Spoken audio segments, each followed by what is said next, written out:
पहले प्रेम से बोलिए हर हर महादेव की जय, मैया पार्वती की जय।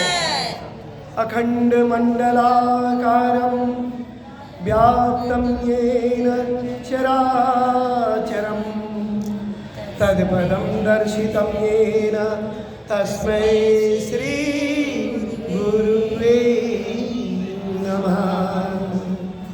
अज्ञानतिमिरान्धस्य ज्ञानाञ्जनशलाकया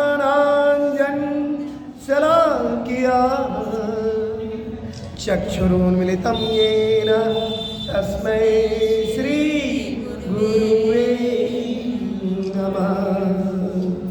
गुरुर्ब्रह्मा गुरुर्विष्णु गुरुर्देवो महेश्वरः गुरु साक्षात् परब्रह्म तस्मै श्री गुरुवे नमः। तस्मै श्री गुरुवे नमः। तस्मै श्री गुरुवे नमः। हम आदि गुरु जगत गुरु शिव की छत्र छाया में बैठे हैं और आज शिव गुरु परिचर्चा हो रहा है।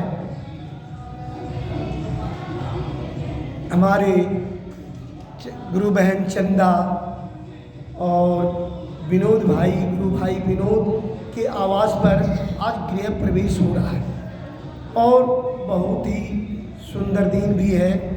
और गृह प्रवेश के इस शुभ अवसर पर इन्होंने शिव चर्चा करवाया। ये बहुत ही साधुवाद के पात्र हैं दोनों पति पत्नी।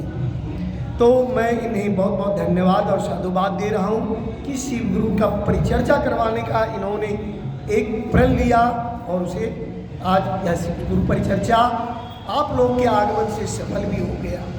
तो चलिए, हम शिव को गुरु बनाए हुए हैं, तो शिव को अगर हम गुरु माने तो क्यों माने? सवाल उठता है कि शिव को ही हम गुरु क्यों माने, हम ब्रह्मा को गुरु क्यों नहीं माने? क्योंकि वह तो सृष्टि की रचना करते हैं। विष्णु को क्यों नहीं गुरु माने? क्योंकि वह तो हमारा पालन करते हैं। और शिव महेश वह तो संहार की देवता है, तो हम उन्हीं को गुरु क्यों माने हुए हैं? ब्रह्मा को नहीं माने, विष्णु को नहीं माने और शिव की शरण में चले आए, संहार के देवता के शरण में चले आए। तो कहते हैं संहार, आपके अंदर का संहार क्या करते हैं? वो गोस्वामी तुलसीदास जी ने लिखा, काम क्रोध मद लोभ सब नाथ नरक के पंथ सब पर हरि रघुवीर ही भजौ भजई गई संत। काम क्रोध लोभ मोह ईर्ष्या अहंकार, ये सब हमारे अंदर का षड विकार है, 6 विकार है। और ये 6 विकारों का वह शिव आदि गुरु जगत गुरु शिव संहार करते हैं और आपकी तन मन को पवित्र बना देते हैं। और जब तन मन को पवित्र बना देते हैं तो आप उनकी छत्र छाया में चले जाते हैं। आपके अंदर का जितनी भी दुर्भावनाएं हैं वह समाप्त हो जाती है और वह आदि गुरु जगत गुरु के शिव के शरण में चले आते हैं। तो गुरु, मैंने क्या कहा कि आदि गुरु जगत गुरु शिव को ही हम गुरु क्यों माने? तो उन्होंने सब कुछ दिया इस संसार को। उन्होंने हमें अक्षर ज्ञान दिया, उनके डमरू से अक्षर ज्ञान निकला हिंदी का। उसके बाद डमरू से संगीत की उत्पत्ति हुई, नृत्य उन्होंने तांडव नृत्य किया, उससे नृत्य की उत्पत्ति हुई, वो नटराज कहलाए। जब देवों के प्रत्येक देवों की उन्होंने रक्षा की तो देवों के देव महादेव कहला गए।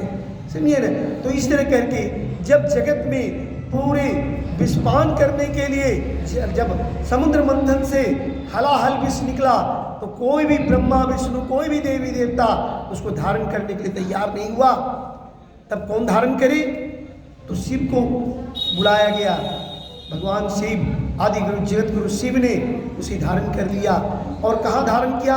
नीलकंठ में, नील में, कंठ में धारण किया। तो उसका कंठ क्या पड़ गया? नीला। इतना जहरीला वो जहर था कि किसी में हिम्मत नहीं हुई कि हम उसे धारण करें। तो नीलकंठ नाम पड़ गया शिव का। तीन नेत्र है शिव का, 3 नेत्र है, इसलिए वह त्रिदेव कहला है। समझिए ना? तो कहते 3 लोक 9 खंड में गुरु ते बड़ा न कोई, करता करे न करी सके, गुरु करे सो होय। तो करता अर्थात भगवान को कहते हैं। भगवान जो नहीं कर सकता है वह गुरु करके दिखला देता है। गुरु से बड़ा 3 लोक 9 खंड में कोई बड़ा नहीं है। तो हम लोग आदि गुरु जगत गुरु शिव के शरण में आए हुए हैं और उनसे जुड़े हुए हैं। और उनकी शरण में अगर रहेंगे तो हमें अर्थ, धर्म, काम और मोक्ष, ये 4 पदार्थ होता है मनुष्य की जिंदगी में। अर्थ, भौतिक जिंदगी में हम कुछ कमाते हैं। धर्म, जो कमा के बचता है उसे धर्म में लगाते हैं, या नहीं भी पैसा हमें तो भी खाली हाथ धर्म करते हैं। काम, हम दुनिया के सारे कार्यों को करते हुए उस परम पिता परमेश्वर को, आदि गुरु जगत गुरु को याद करते हैं। जब याद को उलट देते हैं तो वह दया बन जाती है। और जब दया मांगते हैं तो हम पे दया की वृष्टि भी होती है, शिव की दया बरसती है। तो आदि गुरु जगत गुरु शिव के शरण में हम हैं। तो जब उन्होंने कृपया शांति बनाए रखिए, शांति बनाए रखिए, समझिए ना? बाद में खाना पीना का बात कीजिएगा, समझिए ना? हाँ, तो आदि गुरु जगत गुरु शिव के शरण में आए हुए हैं। उनके अनेकों नाम, जैसा जैसा काज उन्होंने पृथ्वी पर किया, तरह तरह से उनका नाम पड़ा। और तो उसके नामों का बखान अगर करना शुरू कर देंगे तो सुबह से, यानी कि अभी शाम है ना, संध्या वेला हो गया है, सुबह से सवेरा हो जाएगा। तो उतना में मैं नहीं जाना चाहता हूँ। अब मैं बताता हूँ देवों के देव कौन है? बृहस्पति। देवों के देव बृहस्पति है। देवों के गुरु कौन है? बृहस्पति है। और बृहस्पति के गुरु कौन है? शिव, आदि गुरु जगत गुरु शिव है। इसको याद रखिएगा।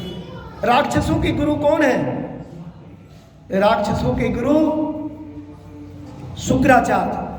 और शुक्राचार्य के गुरु कौन है? शिव। तो सभी ने उसे अपना हृदय से, तन और मन से शिव को आदि गुरु जगत गुरु शिव माना। तो हम क्यों नहीं माने?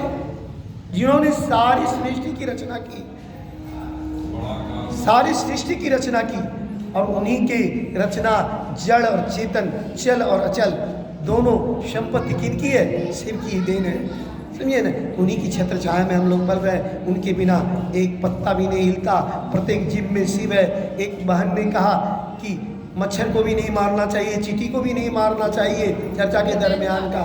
समझिए ना? तो सही कहा उन्होंने, क्योंकि प्रत्येक जीव में शिव है, प्रत्येक आत्मा में परमात्मा का वास है। और हम लोग परमात्मा के अंश हैं, जीव के अंश हैं। और फिर लास्ट में अगर शिव गुरु की भक्ति करते रहेंगे तो शिवमय हो जाएंगे, शिव में ही मिल जाएंगे, क्योंकि हम लोग शिव के अंश हैं। तो बोलिए प्रेम से श्री सद्गुरु महाराज शिव की जय। आदि गुरु जगत गुरु शिव की जय। हर हर महादेव की जय। मैया पार्वती की जय। क्योंकि माँ पार्वती के बिना शिव की कल्पना नहीं की जाती है। सती के बिना शिव नहीं, शिव के बिना सती नहीं है। आप जो अर्घा देखते हैं शिवलिंग के पास में, वह क्या है? सती का अर्घा है। लिंग है शिव स्वरूप, लिंग है शिव, और अर्घा क्या है? वह सती है। सती और दोनों की शक्ति एक है। अर्ध नारेश्वर रूप का भी उन्होंने दर्शन किया होगा। आधे में पार्वती, आधे में शिव। इसका भी आप लोगों ने किसी चित्र में देखा होगा, शिव का स्वरूप। तो शिव के अनेकों रूप हैं। हाँ, वहाँ देखिए हमारे मुकेश गुरु भाई ने अर्धनारेश्वर का शिव का दर्शन करा रहे हैं, उसमें दिया हुआ है। तो शिव के अनेकों रूप हैं और उनके रूप के तरह तरह का रूप उन्होंने धारण किया और हम उन्हीं की छत्र छाया में फल रहे हैं और अंत में उन्हीं की छत्र छाया में हमें मोक्ष की प्राप्ति होगी। बोलिए प्रेम से हर हर महादेव की जय।